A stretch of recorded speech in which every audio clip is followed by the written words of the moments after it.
Shalom Jemaat yang dikasihi Tuhan, selamat datang di ibadah online GMS Semarang. Kita percaya tidak ada jarak di dalam hadirat Tuhan. Bagi Anda yang baru pertama kali bergabung dengan kami ucapkan welcome home. Dan agar kita dapat selalu terhubung, Anda dapat mengikuti atau subscribe akun YouTube GMS Jawa Tengah DIY dan memfollow IG kami GMS Semarang. Jika Bapak, Ibu, Saudara memiliki pergumulan dan perlu dukungan doa, atau jika Anda belum memiliki komunitas rohani, silakan menghubungi kami melalui nomor WhatsApp 08222 3390. Memberikan persembahan adalah bagian dari ibadah kita. Bagi Anda yang akan memberikan perpuluhan atau persembahan ucapan syukur, dapat melakukannya melalui transfer bank ke nomor seperti yang tertera di layar, atau dapat juga memberikannya dengan cara scan QR Code melalui aplikasi dompet digital yang Anda miliki. Dan bagi jemaat yang rindu terlibat di dalam proyek pembangunan gedung GMS Semarang, dapat memberikannya melalui transfer ke nomor rekening seperti di layar, dengan memberikan keterangan pembangunan GMS Semarang. Dan sebelum beribadah, mari kita satukan hati di dalam berdoa. Tuhan Yesus, kami mengucap syukur atas keadaan kami pada hari ini. Kami masih boleh beribadah meskipun secara online. Tuhan, kiranya Engkau melawat kami dengan kasih dan kuasa-Mu. Biar kami mengalami hadirat-Mu yang mengubah kehidupan kami. Dan biar Engkau pun disukakan lewat ibadah kami hari ini. Terima kasih Tuhan, di dalam nama Tuhan Yesus kami berdoa dan bersyukur. Haleluya, amin. Selamat beribadah, Tuhan Yesus memberkati.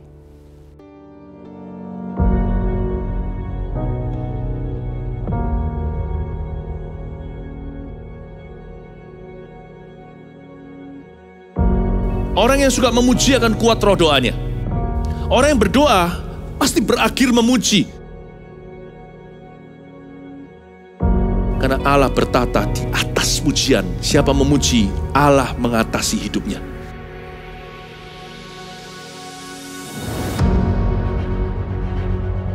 The Year of Praise, tahun pujian, menjadi sebuah petualangan yang tiada dua.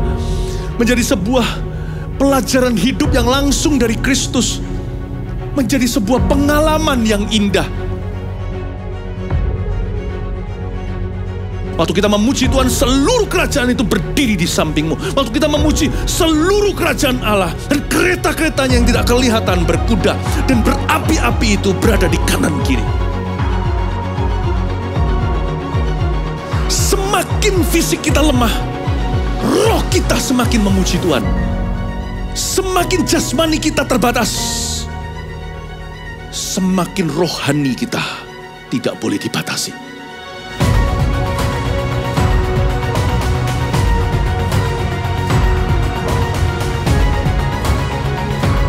Welcome to the Year of Praise and Provision. Mari kita mengizinkan Tuhan merajut rancangan yang belum pernah kita bayangkan.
berlari sampai api, serukan tinggi namanya, serukan ajaib namanya.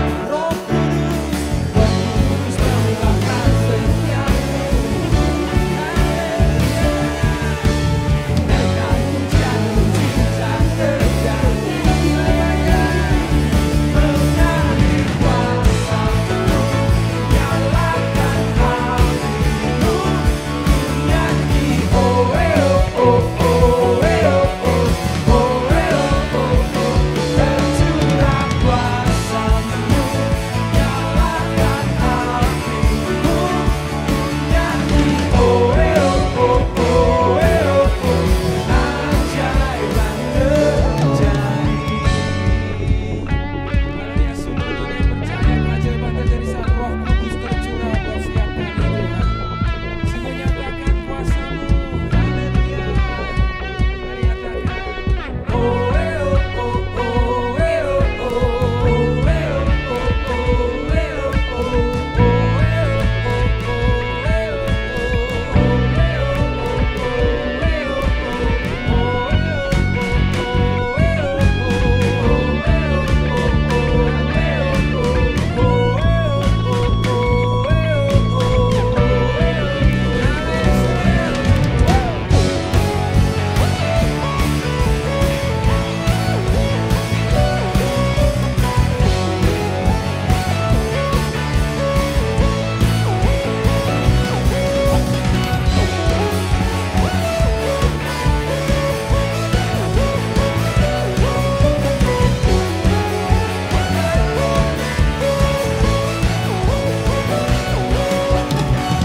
Kudus membakar setiap kami, naikkan pujian, dan bintang terjadi.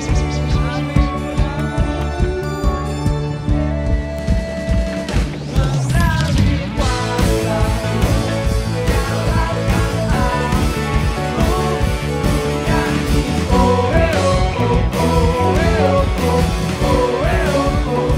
tercurah kuasa-Mu, nyalakan apimu, nyanyi oh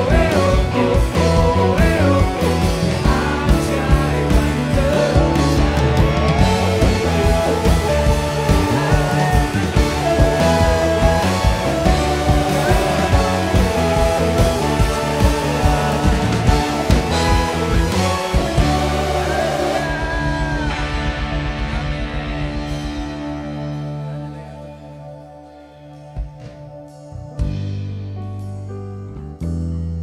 Terima kasih Tuhan, Kau sudah pilih hidup kami Tuhan.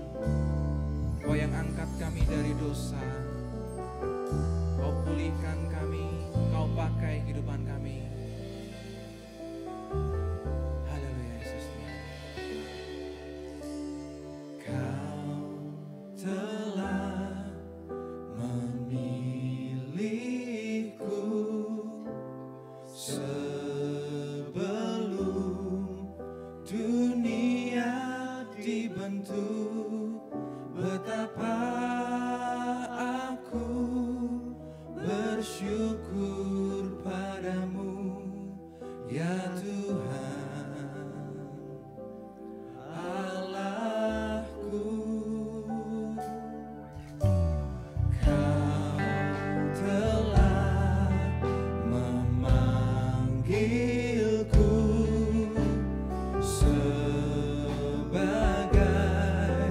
alat kerajaan-Mu. Betapa aku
lakukan perkara yang mustahil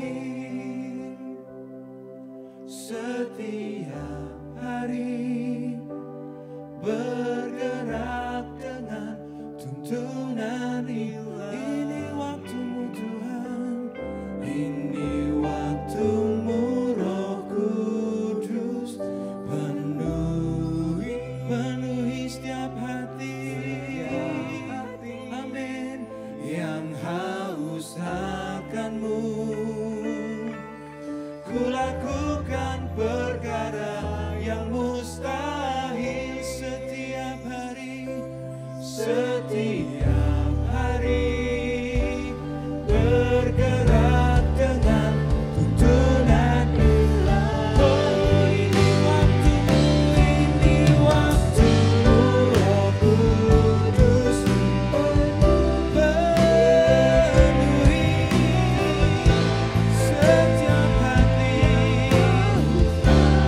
Kami lakukan perkara yang mustahil setiap hari, bergerak dengan. Sekali lagi dengan segenap hatimu nyatakan,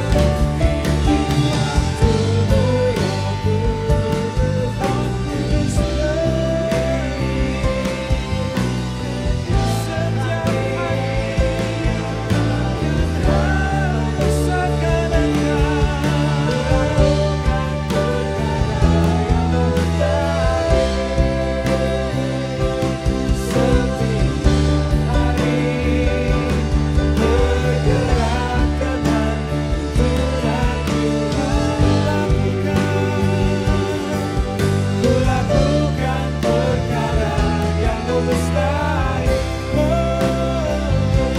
setiap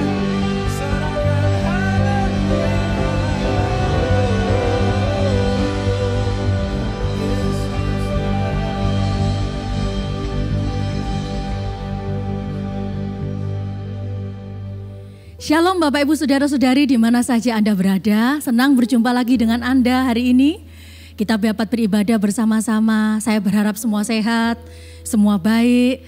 Sekalipun di masa pandemi biar iman kita tetap kuat dan mengasihi Tuhan. Amin. Oke, hari ini saya beri judul firman Tuhan hari ini adalah lipat ganda. Senang bukan? Ya, kalau misalnya nih ada kita dapat sesuatu ditambahkan itu hal yang baik. Contoh berkat ditambahkan, kalau pengen punya anak-anak ditambahkan, senang ya. Nah apalagi kalau ini bicara soal angka, lipat ganda itu berarti lebih daripada namanya penambahan atau penjumlahan. Dan saya akan membagikan bagaimana hidup kita ini menjadi agen lipat ganda dari Tuhan. Sehingga kenapa hidup kita ini bukan lagi biasa lagi, tapi hidup kita ini menjadi efektif, produktif, bahkan menjadi berkat pengaruh yang semakin besar bagi kehidupan orang lain. Yang mau katakan amin. Oke, kita akan belajar sama-sama dari tokoh yang luar biasa yaitu Tuhan kita, Tuhan Yesus. Tuhan Yesus itu adalah pemurid sejati. Apa maksudnya? Tuhan Yesus itu adalah dia bisa menghasilkan begitu banyak murid. Dan buktinya hari ini Anda dan saya, kita semua adalah murid-muridnya Tuhan. Amin. Nah satu-satunya teladan pemuridan yang terbaik sepanjang masa, dari dulu, sekarang, sampai nanti yang akan datang, yaitu pola pemuridan yang dilakukan oleh Tuhan kita, Tuhan Yesus Kristus, Sang Guru Agung kita. Oleh sebab itu hari ini ayo kita meneladaninya. Dalam waktu 3,5 tahun saja, hidupnya begitu efektif sedemikian rupa, melakukan kehendak Allah, membawa keuntungan yang begitu besar, hidupnya melipat ganda bagi kerajaan Allah. Nah, bagaimana dengan kita? Anda ingin hidup Anda atau hidup saya juga menjadi semakin efektif, produktif, bermakna, maka ayo kita ikuti teladan Tuhan kita. Amin. Nah, kenapa istilah pada zaman itu adalah kita mau bahas soal pemuridan? Ya, setiap kita bisa melakukannya. Setiap kita bisa memberikan dampak bagi orang lain. Nah, istilah itu pada zaman Yesus, istilah murid itu memang lazim atau biasa digunakan. Orang-orang pada masa itu mereka itu punya guru-guru untuk mereka belajar. Nah, istilah murid ini juga dipakai ya ketika hari ini kita akan bahas di Injil Matius, karena begini, Matius ini adalah orang Yahudi. Istilah ini adalah istilah yang biasa sekali karena kenapa? Di masa itu orang-orang itu berlomba-lomba atau istilahnya mereka itu ingin dapat guru-guru yang terbaik. Karena kenapa? Mereka itu pengen belajar dari gurunya. Nah, sama juga dengan kita. Jadikanlah kita ini jangan sampai kekristenan kita ini stuck atau terhenti. Jadikanlah hidup iman kita, pengenalan kita kepada Tuhan itu harusnya semakin bertumbuh, semakin berkembang, semakin bertambah. Kita terus mau belajar. Ya, belajar dalam artian ini bukan hanya belajar mendengarkan, tapi juga belajar melakukan. Mendengarkan tahap awal, melakukan adalah langkah berikutnya, sehingga ketika kita melakukan, maka itulah kunci dari yang namanya menghasilkan. Amin. Nah, proses pembelajaran ini adalah begini. Ya, pada masa itu jangan pernah bandingkan dengan masa zaman now, jangan sekarang. Di mana murid duduk rapi, guru sedang mengajar, dibuka pendaftaran, apalagi sekarang masa pandemi ini online begitu, sekolah online berbeda sekali. Di masa dulu ya, guru itu memilih muridnya. Sehingga kalau siapa murid itu dipilih, murid itu akan bangga, apalagi kalau punya guru yang begitu terkenal sekali. Nah, oleh sebab itu ya, sama juga ketika Tuhan Yesus memanggil murid-muridnya. Tidak ada di Alkitab kita ditulis adalah Yesus membuka pendaftaran calon murid, gak ada. Tetapi Yesus yang datang ya, itu berdasarkan atas yang namanya Yesus memanggil. Yesus mengundang, Yesus memilih siapa saja yang boleh, siapa saja yang berhak, siapa saja yang mendapatkan kesempatan istimewa. Limited edition ya. Kursinya cuma sedikit, porsinya, kapasitasnya sedikit sekali. Jadi kesempatan ini adalah kesempatan yang begitu berharga. Karena kenapa? Allah sendiri mengundang, memilih orang-orang yang dipilihnya untuk dijadikan murid, diajarkannya, dibimbingnya, dilatihnya, diperlengkapinya, dan dipercayakan, diberikan otoritas yang luar biasa. Oleh sebab itu Bapak, Ibu, Saudara-saudari, dengarkan ini baik-baik. Jangan gengsi dulu, jangan jual mahal dulu. Saya enggak mau jadi ikut sungguh-sungguh sama Tuhan. Tunggu dulu. Panggilan untuk menjadi murid Kristus itu adalah panggilan yang begitu berharga. Panggilan yang telah ditebus dengan darahnya yang mahal. Panggilan yaitu apa? Murid ini adalah Tuhan itu bersedia menyertai. Tuhan bersedia membimbing. Tuhan bersedia mengajarkan.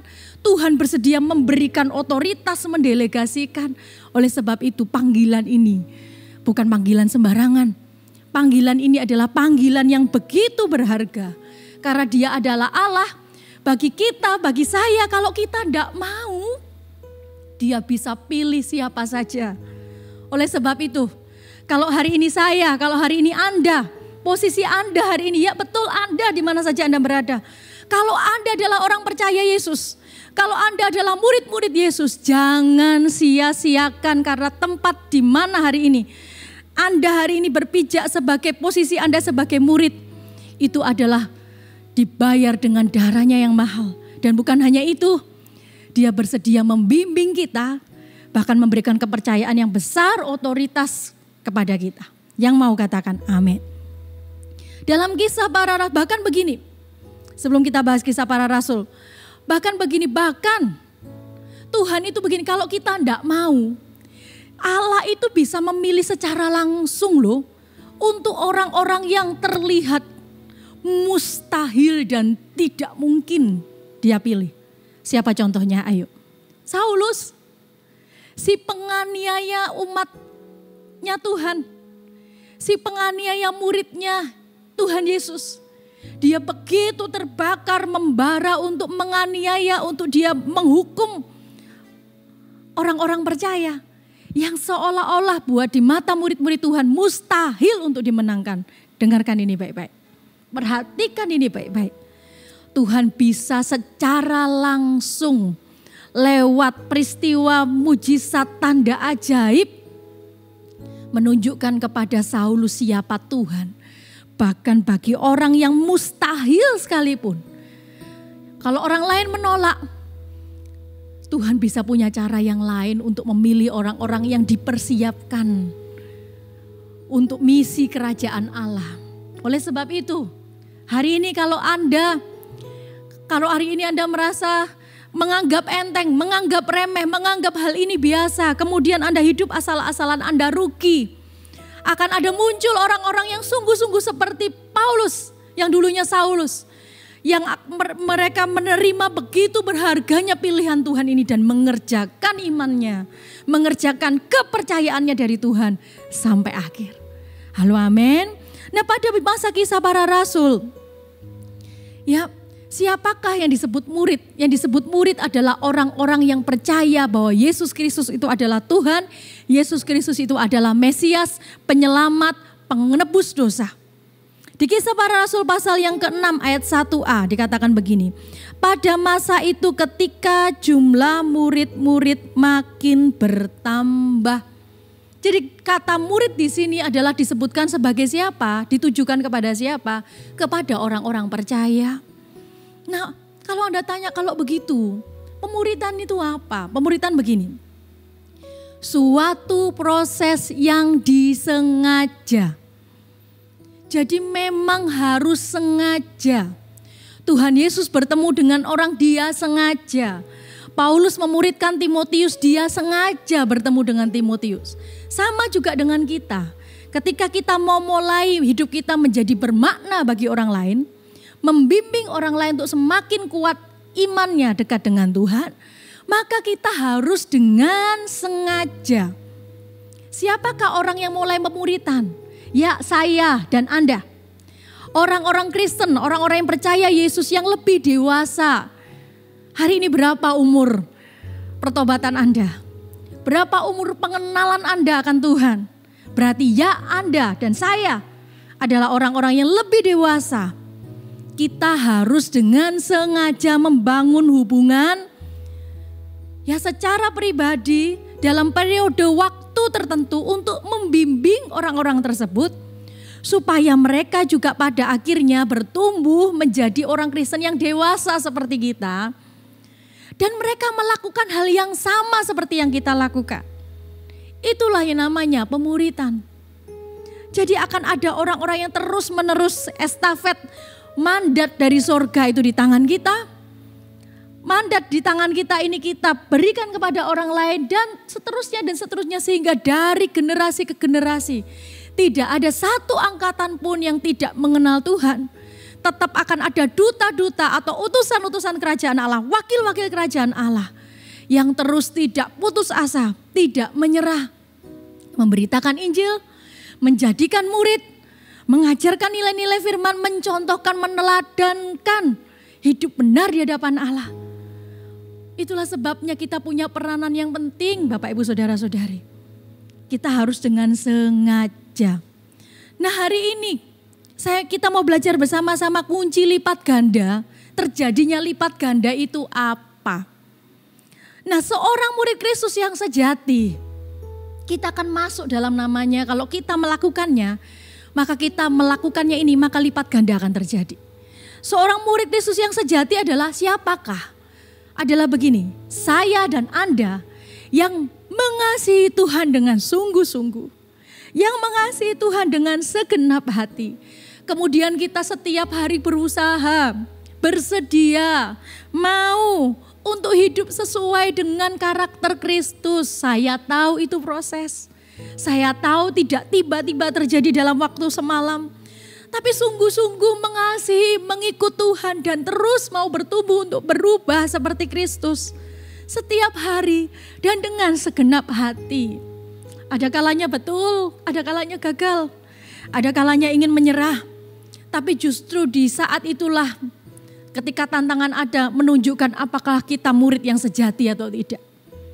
Ketika kita bisa melewati masa-masa itu menunjukkan kualitas kita sebagai murid asal atau murid yang sejati. Oleh sebab itu, Bapak Ibu Saudara-saudari di mana saja Anda berada, jangan menyerah.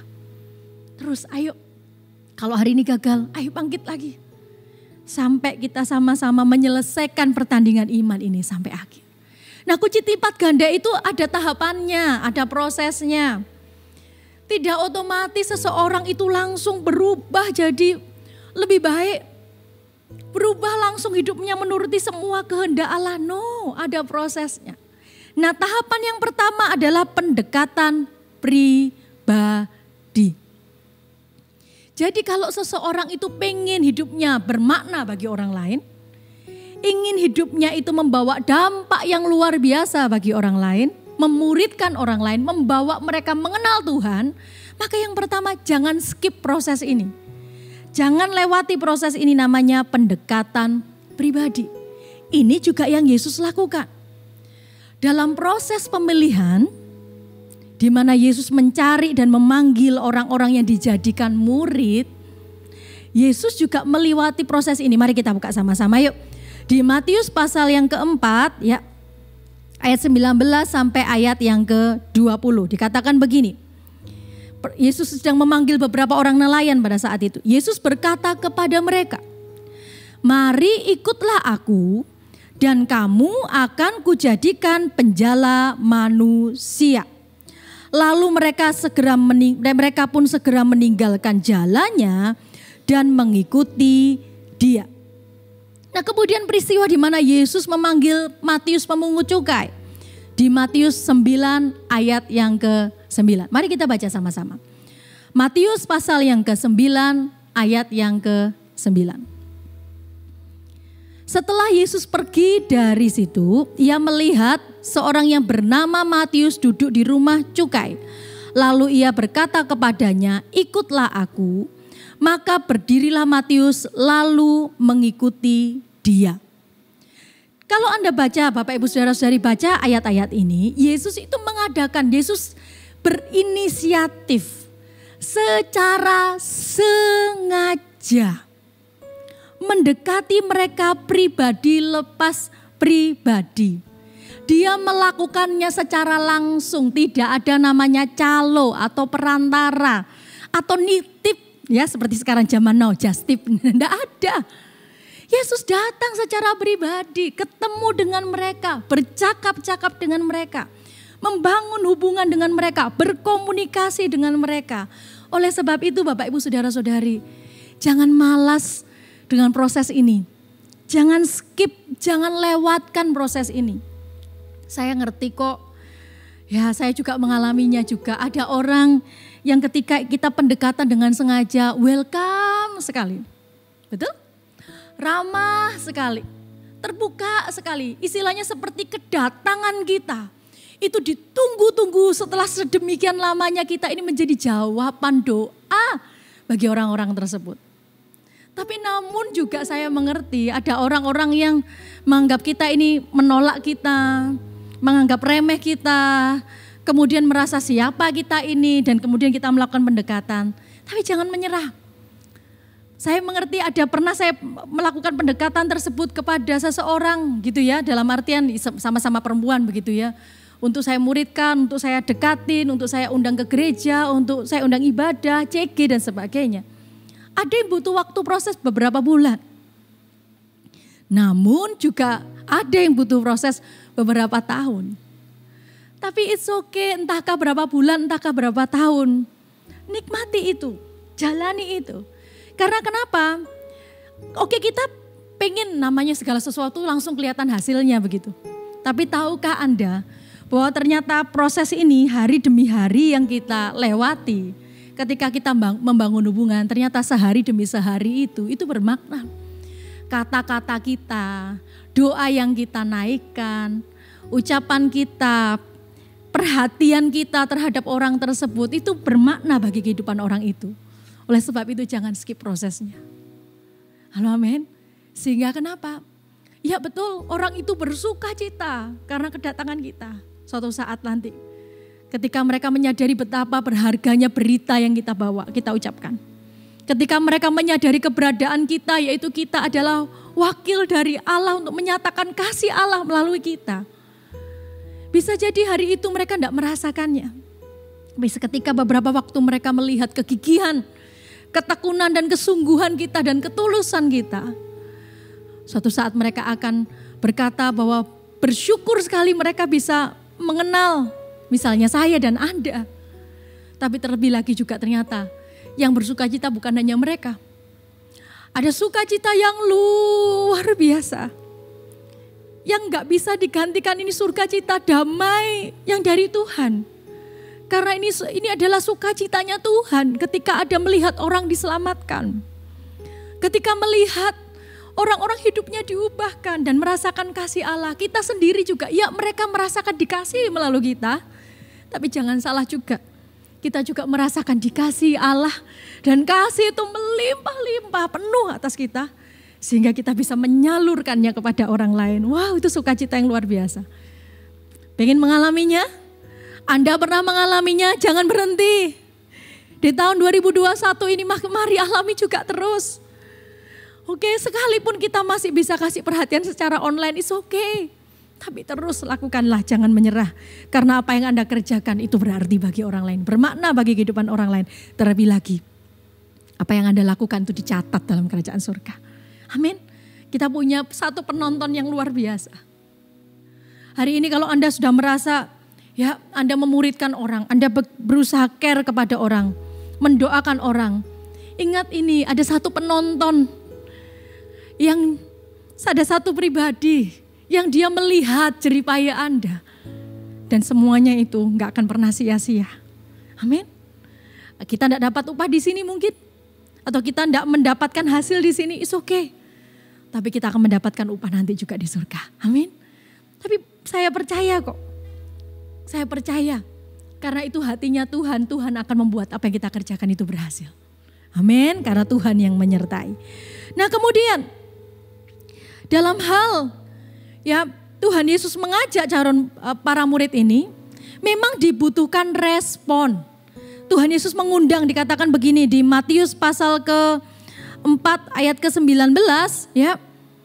Puji Tuhan, responnya murid-murid ini itu langsung yes. Oke, saya bersedia, saya mau begitu. Ya dikatakan begini Matius 4 ayat 19, Yesus mengatakan, "Marilah ikutlah aku." Kepada siapa? Kepada Simon dan Andreas. Kemudian dia kepada Yakobus dan Yohanes di Matius 4 ayat 22. Nah kata mari ikutlah aku ya. Kalau bahasa Yunaninya saya kasih tahu ya kepada Anda ya. Kalau lafalnya salah harap dimaklumi karena saya bukan orang Yunani. Tapi katakan begini. Deute hopiso mo. Deute hobisomo, maksudnya artinya gini, mari ikutlah aku, itu Tuhan sedang mengatakan begini, datang, perintah untuk ayo datang dan ikutlah berjalan di belakangku, ayo come, datang ke sini, ikutlah di belakangku, ikutlah langkahku, ikutlah apa yang aku lakukan, ikutlah apa yang aku pikirkan, ikutlah apa yang hatiku rasakan.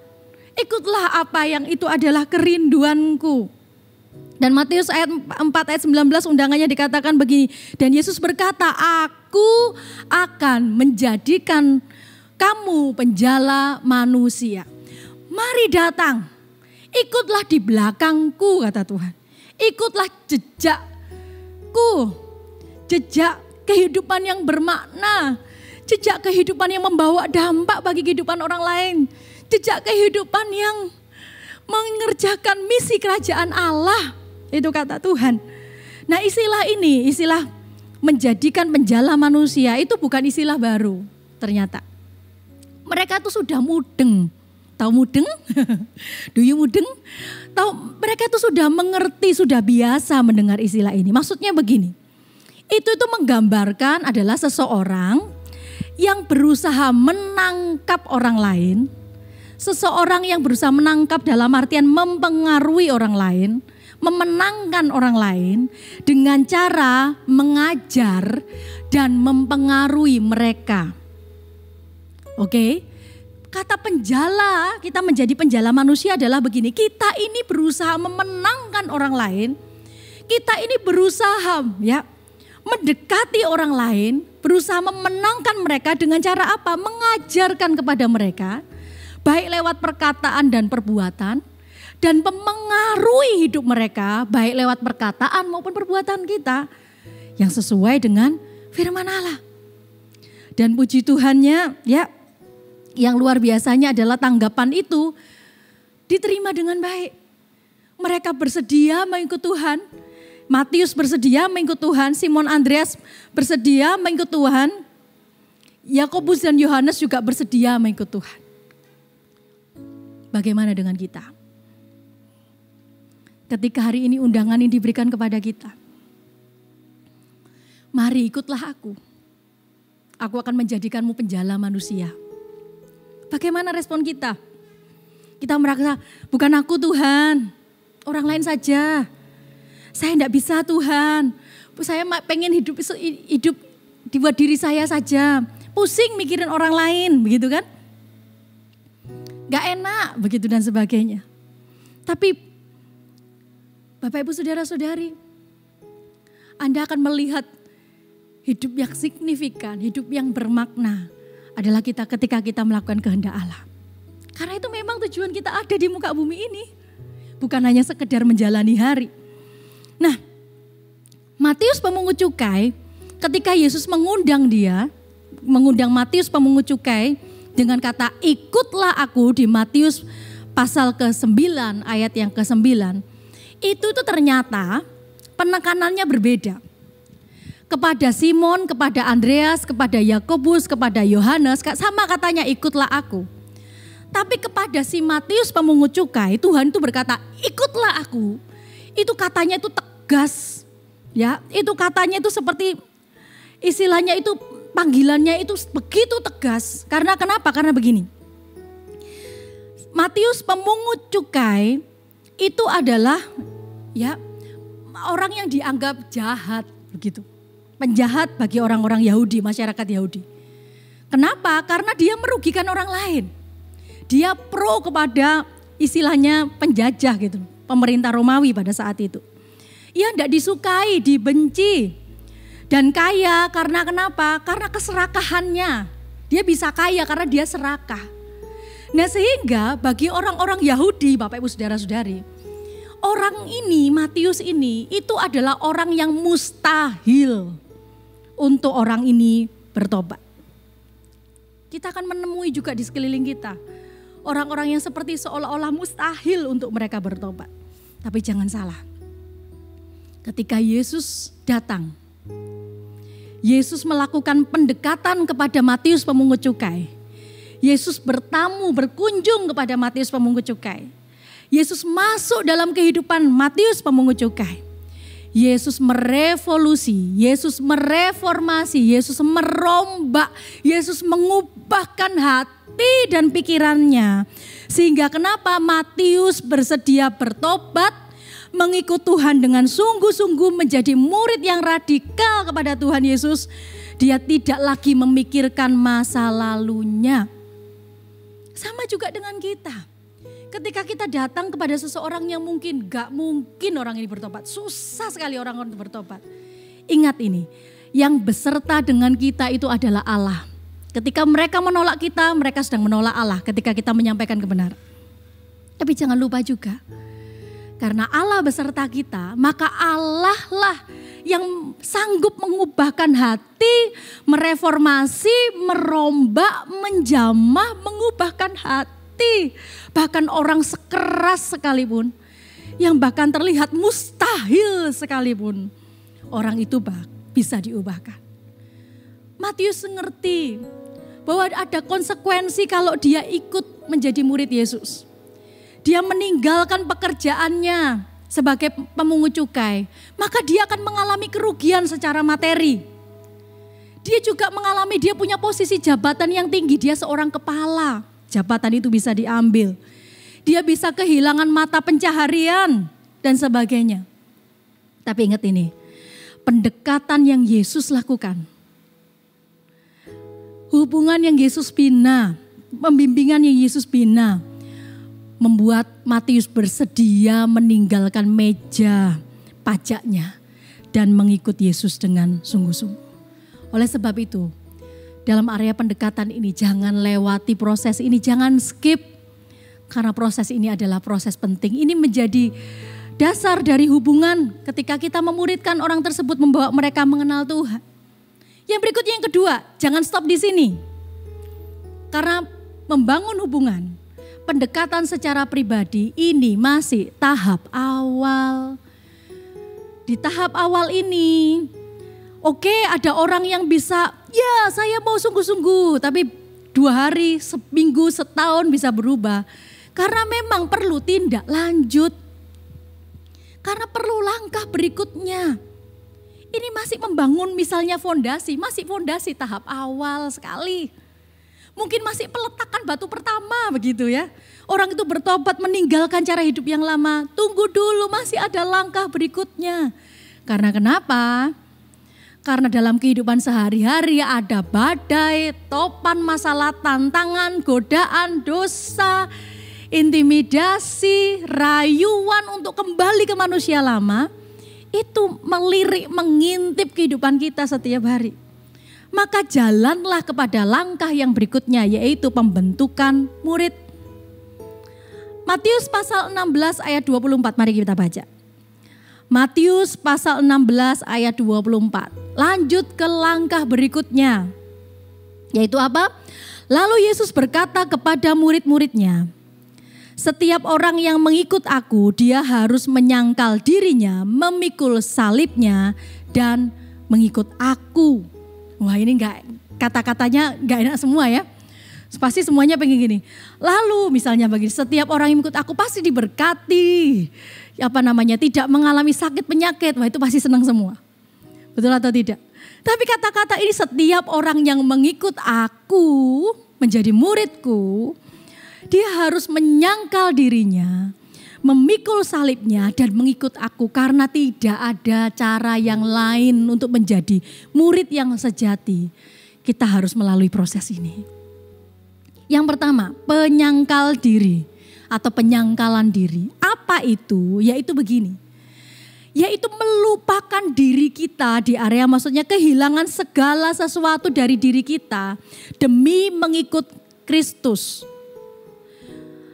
Memang ya, kalau mengikut Tuhan itu seperti seolah-olah kok bukan aku lagi. Karena saya misalnya begitu, saya ini sukanya egois. Saya ini sukanya tidak peduli orang lain, mau masuk surga, mau masuk neraka, mau selamat, tidak selamat, mau pekerjaannya baik atau pekerjaan jelek, sehat, sakit, orang lain terserah. Begitu. Yang penting saya aman. Itu adalah keinginan kita. Tapi ketika kita menjadi murid Kristus, kita ini diminta menyangkal diri, tidak egois lagi. Kita diminta untuk lebih peduli kepada orang lain. Meninggalkan dosa-dosa kita, meninggalkan nafsu kita yang membuat kita jauh dari Tuhan. Kenapa perlu ditinggalkan? Karena tadi yang membuat jauh dari Tuhan. Ketika kita bersedia meninggalkan itu lewat proses ini, kita justru mendekat kepada Tuhan. Oleh sebab itu penyangkalan diri ini merupakan jalan untuk kita bersekutu dengan Tuhan. Kalau kita tidak bersedia menyangkal diri, dosa itu membuat kita merasa jauh dari Tuhan. Bukan hanya merasa, tapi dosa itu menjauhkan kita dari Tuhan. Itu menjadi pemisah antara kita dengan Tuhan. Oleh sebab itu, Tuhan itu rindu kita kembali lagi seperti rencana Allah dulu. Serupa dan segambar dengan Allah. Oleh sebab itu di Matius 5 ayat 48 dikatakan begini, hendak karena itu haruslah kamu sempurna sama seperti Bapamu di surga adalah sempurna. Dan ini hanya terbentuk melalui namanya persekutuan. Bagaimana? Kok bisa? Karena begini, ya. Pembentukan karakter yang paling efektif itu terjadi ketika gini. Murid-murid Tuhan mendengarkan apa yang Tuhan ajarkan, kemudian diresponi dengan melakukan apa yang Tuhan ajarkan. Dan ketika sudah melakukan dan mengajarkannya kepada orang lain, itulah yang namanya pemuritan yang sejati, pemuritan yang efektif. Halo, amin. Oleh sebab itu dari sinilah kita tidak boleh melewati fase menyangkal diri. Harus bersedia, saya tahu. Itu proses setiap hari. Yuk mari belajar sama-sama. Mari berjuang bersama-sama. Dan bersyukur kita tidak sendiri. Kita punya Allah Roh Kudus yang setia menyertai kita. Amin. Yang kedua yaitu memikul salib. Maksudnya begini, ya. Menjadi murid Tuhan, menjadi murid Tuhan Yesus bukanlah sebuah perjalanan rohani yang selalu baik-baik saja dan mulus. Oke? Bukanlah segala tanpa tantangan dan selalu mudah. No.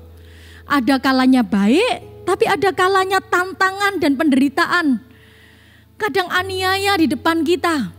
Betul atau tidak? Aniaya bisa dalam bentuk macam-macam. Entahkah cemoohan, entahkah sindiran, entahkah dikucilkan, bahkan sampai ada orang-orang tertentu yang dipanggil Tuhan. Mereka menjadi martir bagi Tuhan.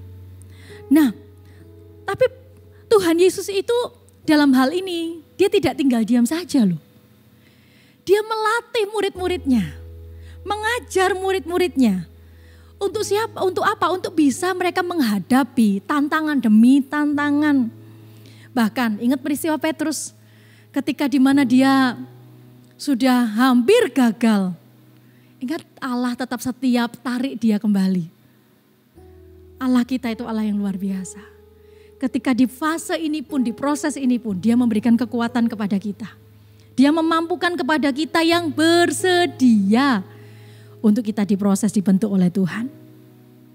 Kata mengikut, ya kata berikutnya adalah mengikut aku, itu bicara soal ini. Menyerahkan hidup kita kepada Tuhan. Menyerahkan diri kita kepada Tuhan, taat. Mengikuti Tuhan sampai akhir. Karena ternyata ada loh orang-orang yang seperti seolah-olah ya kita tidak bisa menghakimi siapapun, tapi tetap ada. Dan juga jadi awasan bagi kita. Ya seperti seolah-olah tidak mungkin orang ini jatuh. Tidak mungkin orang ini meninggalkan Tuhan. Tapi ternyata bisa loh. Contoh di Alkitab kita adalah namanya Demas. Oke. Di 2 Timotius 4 ayat 10 dikatakan Demas telah mencintai dunia ini. Dan meninggalkan aku, Paulus. Paulus ini sedang nulis surat kepada Timotius lagi cerita, memberitahukan ada awasan. Ternyata rekan sekerja Paulus yang melayani Tuhan bersama-sama itu bisa meninggalkan pekerjaan Tuhan, bisa meninggalkan panggilan Tuhan atau kepercayaan Allah. Dikatakan karena dia mencintai dunia ini lebih daripada siapa? Lebih daripada Tuhan. Dulu pertama kali aku mau mencintai Yesus.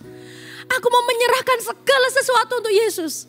Tapi Demas ini telah berubah setia dan kemudian dikatakan dia telah mencintai dunia ini dan meninggalkan pelayanan yang Tuhan berikan dalam kehidupannya dan meninggalkan terlebih lagi meninggalkan Tuhan. Kata mencintai itu maksudnya begini loh. Dia rela melepaskan kepercayaan dari Tuhan. Dia rela melepaskan imannya kepada Tuhan. Dia rela menukarkan itu. Untuk apa? Karena cintanya istilahnya. Karena dia mau kembali kepada kenapa? Hidup hanya bagi dirinya sendiri. Loh bukan berarti Bapak Ibu Saudara-saudari kita tidak mikirin keluarga kita loh. No. Bukan berarti kita ini no. Keluarga kalau kita tidak bisa menjadi berkat di keluarga kita. Maksudnya kita tidak memelihara keluarga kita. Wah bagaimana kita bisa memelihara orang lain juga. Tapi bukan berarti harus nunggu sempurna dulu, bukan? Tapi di sini maksudnya adalah apa? Dia meninggalkan imannya, kasihnya kepada Tuhan. Yesus itu ketika memilih murid, dia tidak sedang memilih orang yang separuh-separuh atau setengah-setengah saja. Oh, dia tidak mencari pria dan wanita yang hanya memberikan sebagian hatinya kepada Tuhan. No. Atau memberikan begini, masa pensiunnya kepada Tuhan, masa mudanya untuk dirinya sendiri. Masa mudanya untuk melakukan kepuasan dirinya sendiri. Untuk hidup jatuh bangun dalam dosa. Kemudian hanya orang-orang yang masa pensiun saja. Begitu. Nah, apalagi zaman now ya. Ketika pandemi ini ada, bahkan tidak bisa dibungkiri, ada orang-orang juga yang bahkan usianya belum lanjut, usianya belum, istilahnya kita berpikir masih muda, tetap ada orang-orang yang dipanggil Tuhan. Oleh sebab itu Tuhan itu mencari orang-orang yang bersedia menjadikan Yesus. Orang-orang yang bersedia menjadikan, yang memberikan tempat pertama di hatinya, di hidupnya, dalam kehidupannya sehari-hari. Yang berikutnya, yaitu Yesus itu mengawasi para murid. Dalam Matius pasal yang ke-10 ayat 5-15, ketika Tuhan Yesus itu mengutus para murid-murid untuk memberitakan Injil, Yesus itu panggil mereka dan dengarkan, oke, laporan kemenangan mereka apa? Apa yang mereka alami dalam pelayanan, apa yang terjadi? Sehingga kenapa Tuhan Yesus kemudian mengajarkan cara, strategi, atau kemudian mengajarkan nilai-nilai kepada mereka. Tuhan Yesus mengevaluasi.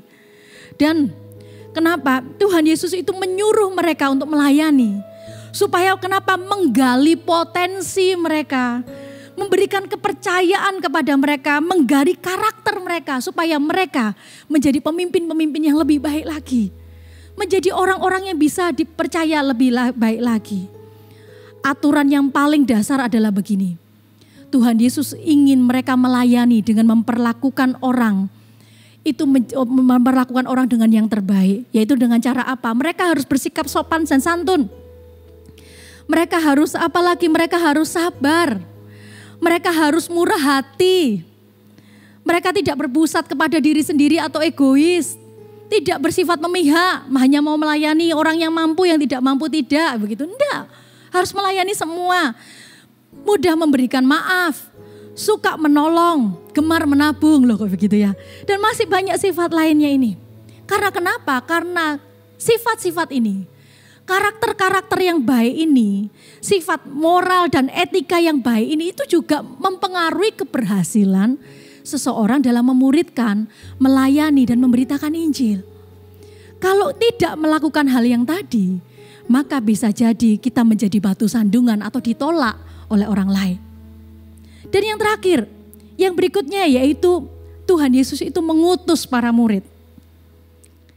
Karena itu di Matius 28 ayat 18-20, pergilah jadikanlah semua bangsa muridku dan baptislah mereka dalam nama Bapa dan Anak dan Roh Kudus dan ajarlah mereka melakukan segala sesuatu yang telah kuperintahkan kepadamu dan ketahuilah aku akan menyertai kamu senantiasa sampai pada akhir zaman. Nah dari sini Tuhan itu mengutus kita para murid-murid di mana saja kita berada. Dia mengutus kita kepada apa? Nanti berita Injil ini, keselamatan ini, pemuritan ini itu akan terus menerus akan terjadi dari generasi sampai generasi. Dari bangsa sampai ke bangsa dan janji Tuhan adalah Dia menyertai. Dan bagaimana supaya seseorang itu menjadi murid? Perintah ini adalah perintah untuk menjadikan murid.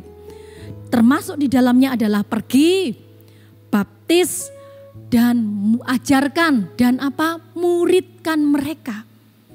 Tuhan mengutus kita. Karena kenapa? Karena begini. Tuhan ingin murid-murid bukan hanya sekedar mengikut Yesus, tetapi juga membawa orang lain juga mengikut Yesus. Kita tidak boleh egois. Tuhan ingin ya kita terima keselamatan, tapi Tuhan juga ingin kita membawa orang untuk menerima keselamatan. Tuhan ingin kita menjadi murid Tuhan yang mengasihi Tuhan dengan segenap hati. Tapi Tuhan juga ingin kita menjadikan orang lain juga mengasihi Tuhan dan mengikut Tuhan dengan segenap hati. Tuhan ingin kita setia sampai akhir sekalipun menghadapi tantangan, masalah dan badai apapun. Tapi Tuhan ingin juga kita menghasilkan orang-orang yang setia sampai akhir mengikut Tuhan sama seperti kita. Itulah kunci pelipat gandaan. Kunci melipat gandaan yaitu apa?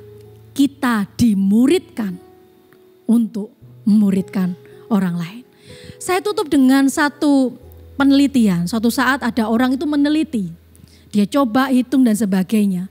Kalau ini selama 15 tahun, kalau orang itu dari 100 orang murid, kalau jumlahnya ditambahkan 100 setiap tahun, dia memuridkan 100 orang setiap tahun, maka dalam waktu 15 tahun, jumlah murid itu menjadi 1.500. Tetapi inilah pelipat gandaan. Kalau dalam tahun pertama orang itu cuma jumlah muridnya cuma 2, kita dalam murid di kota atau di tempat kita berada 2. Di tahun kedua kita melipat ganda jadi 4. Di tahun ketiga jadi 8. Di tahun keempat 16. Tapi jangan salah, di tahun ke-10 akan menjadi 1024. Di tahun ke-12 akan menjadi 4096 dan di tahun ke-15 akan menjadi 32.768. Tadi di 15 tahun tadi kalau bernambah saja jumlahnya 1.500, kalau berlipat ganda itu 32.768. Dari sini itulah sebabnya kenapa hari ini Injil bisa tersebar ke seluruh dunia. Hari ini kenapa sebabnya? Tidak hanya generasi bapak-bapak gereja dulu, zaman dulu murid, kemudian di zaman Kisah Para Rasul, kemudian Injil berhenti, tidak. Kenapa terus tersebar sampai ke bangsa-bangsa, ke pulau-pulau, ke berbagai macam orang? Karena ada orang-orang yang bersedia menjadi murid yang sungguh-sungguh dan memuridkan orang lain. Sama juga dengan kita. Biarlah kita jadi teladan untuk anak cucu kita. Supaya sampai dari generasi-generasi ke depan terus akan ada orang-orang terus yang mengasihi Tuhan. Anak cucu kita mengasihi Tuhan. Anak cucu kita juga mereka membawa dampak bagi orang lain. Amin. Dan itu adalah kasih karunia. Kesempatan yang berharga membuat hidup kita bermakna. Kita menjadi kembali serupa dengan gambaran Allah. Serupa, dibimbing serupa dengan Kristus. Kita diberikan kepercayaan yang besar. Hidup kita akan bermakna. Amin. Mari kita berdoa bersama-sama. Terima kasih buat firman-Mu ya Tuhan. Biar kami berespon benar. Biar kami berespon baik. Dijauhkan dari kami hati yang keras. Dijauhkan dari kami sikap yang egois. Diberikan kepada kami hati yang rindu untuk melakukan kehendak Allah. Hati yang bersedia untuk dipakai Allah. Terima kasih ya Tuhan. Amin. Thank you Tuhan. Karena anugerah-Mu hari ini ada. Bukan karena kuatku, namun karena Roh-Mu. Ku bawa hatiku, penyembahanku, ku semakin berkurang, Yesus makin bertambah.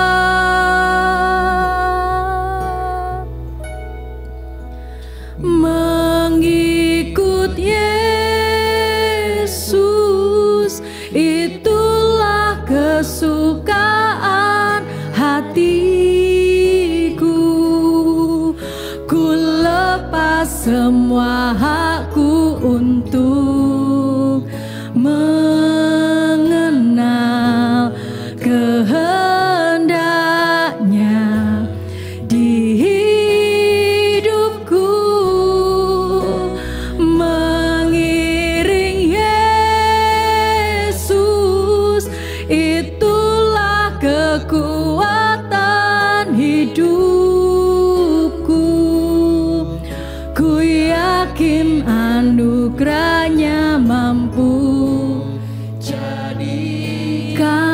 Aku hamba yang berkenan selalu. Mari kita ulangi lagu ini dari awal.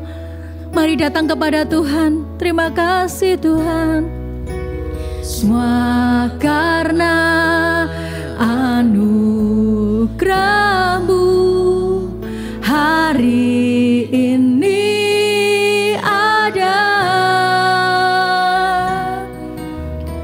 Bukan karena kuatku, namun karena Roh-Mu. Kami bawa hati kami, ku bawa hatiku, penyembahanku,